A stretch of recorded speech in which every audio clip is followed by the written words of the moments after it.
बोलो जयकारा, बोल मेरे श्री गुरु महाराज की जय। बोलो साचे दरबार की जय। आनंद संदेश जुलाई।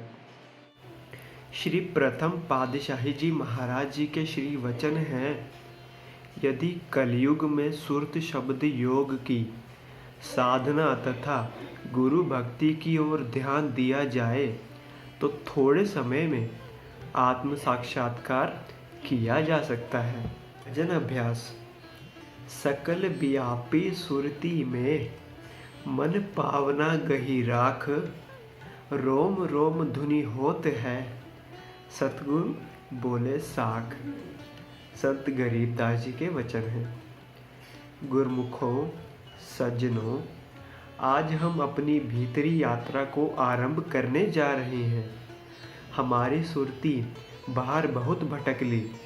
अब समय आ गया है कि हम अपनी काया के भीतर वह अनमोल मणि खोजें जिसका प्रकाश असीम आनंद दे सकता है।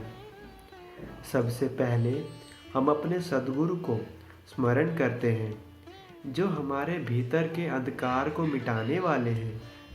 अपनी दोनों आंखें कोमलता से बंद कर लें और गुरुदेव को हृदय मंदिर में विराजमान करें।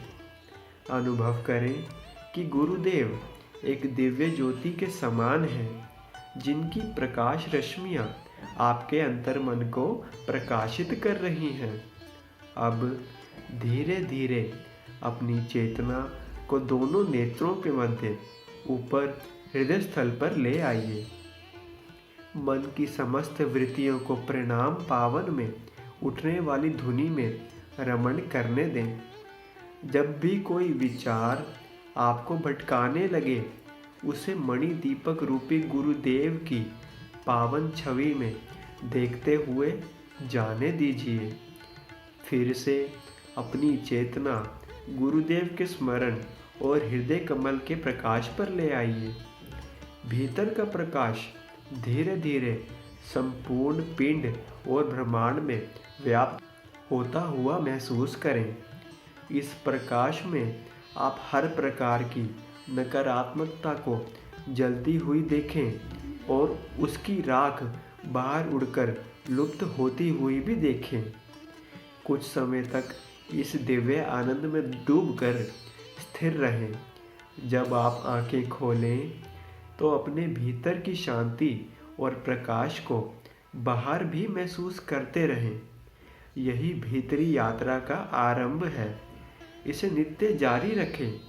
धीरे धीरे यह प्रकाश आपके जीवन को अभूतपूर्व सुख शांति भर देगा।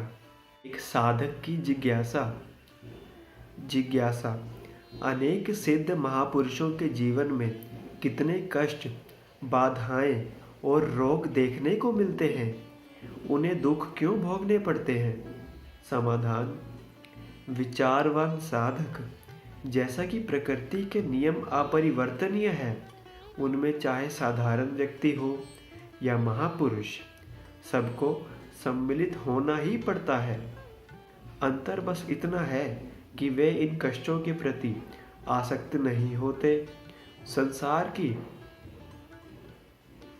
वे सदैव अपने शुद्ध आत्म स्वरूप में स्थित रहते हैं।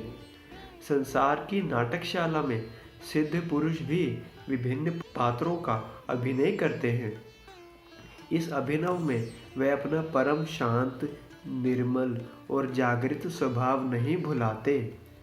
सामान्य प्राणी शरीर एवं संसार से अत्यधिक जुड़ाव महसूस करते हैं।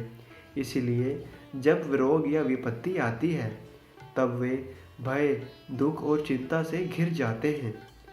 जीवन मुक्त महापुरुषों में संसार के प्रति यह अनासक्ति ही उन्हें दुख भोगते हुए भी निर्लिप्त बनाए रखती है। प्रमुख प्रेमियों, विश्वास कीजिए कि समय जीवन की सबसे बड़ी धरोहर है और इनका एक एक क्षण अनमोल रत्नों से भी अधिक कीमती है। यदि एक पल निकल गया तो वह कभी लौट कर नहीं आता। इसलिए हर पल को जागरूक होकर जिएं। भूतकाल जो बीत चुका है अब मात्र स्मृति है और वह हमें अनुभव प्रदान करता है। अतः भूतकाल की उपलब्धियां या असफलताओं पर अत्यधिक गर्व या पछतावा ना करें। वर्तमान ही आपका वास्तविक समय है, जहां आप अपने सभी गुणों और शक्तियों का प्रयोग कर सकते हैं। वर्तमान ही वह क्षण है जिसमें आप कर्म कर सकते हैं और अपने भविष्य का प्रारूप गढ़ सकते हैं। अतः इस बहुमूल्य वर्तमान को बिल्कुल व्यर्थ ना करें। सोचिए और विचारिए। कबीर मन पर्वत भया, अब मैं पाया जान, टाँकी लगी शब्द की, निकसी कंचन खान। ए जिज्ञासु, मैं अब अच्छे प्रकार से जान गया हूँ, मन महापाषाण है। इसमें जब शब्द की चोट लगती है तभी कंचन की खान प्रकट होती है। इस दोहे में मन को कठोर पहाड़ बताया गया है। सत्संग में आकर गुरु शब्द की टांकी अर्थात चोट पड़ने पर भीतर छिपी कंचन खान प्रकट होती है। जैसे शिला को छेनी से तराशा जाए, वैसे ही मन को शब्द की धार से गढ़ा जाना चाहिए। जब हम अंदर छिपे स्वर्ण जैसे सद्गुणों को प्रकट कर लेते हैं, तब जीवन में प्रकाश भरता है। ऐसे रूपांतरण भक्त के हृदय में प्रेम, सेवा और समर्पण को जन्म देता है। साधक शब्द साधना के द्वारा ही कठोर मन में दिव्यता भरता है। बस उसे जगाने की जरूरत है। बोलो जयकारा बोल मेरे श्री गुरु महाराज की जय। जय सच्चिदानंद जी। हम आनंदपुर धारा SSGN के माध्यम से श्री आनंदपुर दरबार के सत्संग, स्वामी जी के प्रवचन, भजन, संतों की वाणी सभी गुरुमुख प्रेमियों तक पहुंचाना चाहते हैं, ताकि आप सभी गुरुमुख डेली सत्संग और भजन का पूरा लाभ ले सकें।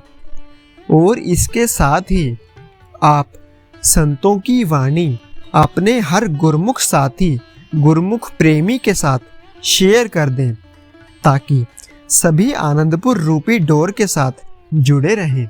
बोलो जयकारा बोल मेरे श्री गुरु महाराज की जय।